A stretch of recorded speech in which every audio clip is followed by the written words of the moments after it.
I would take you as a representative of retail with your experience, that you hold. The largest skill gap actually is in the retail sector today, Yet, I mean, we see only the few players actually in the retail sector doing apprenticeship. So why do you think they have stayed away?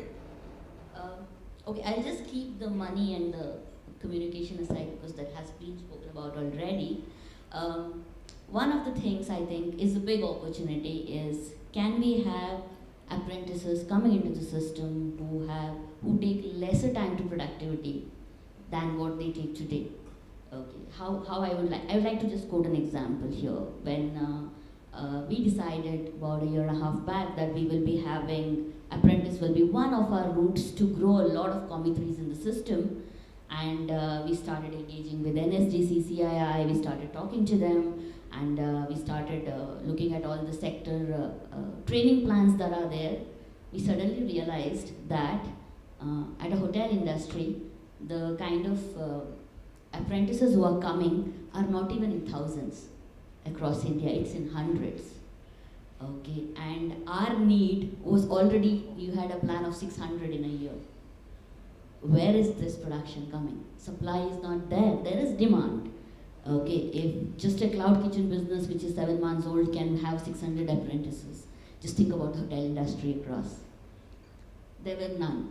And when we started looking at why, the supply for the training partners need to invest minimum 20 lakh rupees in building up a setup for hotel industry. Whereas if it is for a telecaller, it is for a retail, it is about having a normal data type of a system, the cost of investment was much, much lower. And so people started investing more in telecalling and other things. There the supply went very high and demand started going diminishing.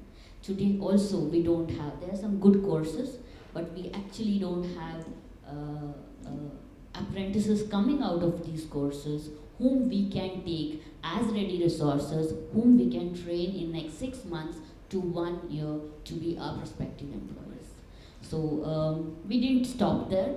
We are working on a training program. We are trying to build some of the best chefs in the country who have worked with Taj, OCLD and all our leaders in our system. So they are working on a curriculum along with NSDC, and we are trying to plan our own curriculum so that can we diminish this gap. That is one thing I think why the industry also, it's a tripartite step, right? The governance has to take that first step, industry has to take the second step, and academia also has to be ready. And here the biggest problem is academia is not ready. They can't invest that much amount in a training setup. So that is, I think, one thing that is diminishing the interest of an industry.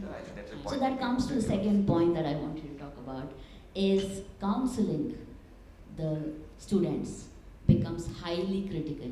Because those guys, if you see, 90% of the apprentices come from a lower middle class and financially a little background, right? So if there is a right counselor who goes into an apprentice or any skill council and says that I want to get trained, we should not look at what is easy for him to be trained. We should be looking at the academia or the skill councils should be looking at what is required today for the industry, and then counsel. One is that. Second is, where is the student fitting in? Is the student fitting in into an industry where there is enough demand?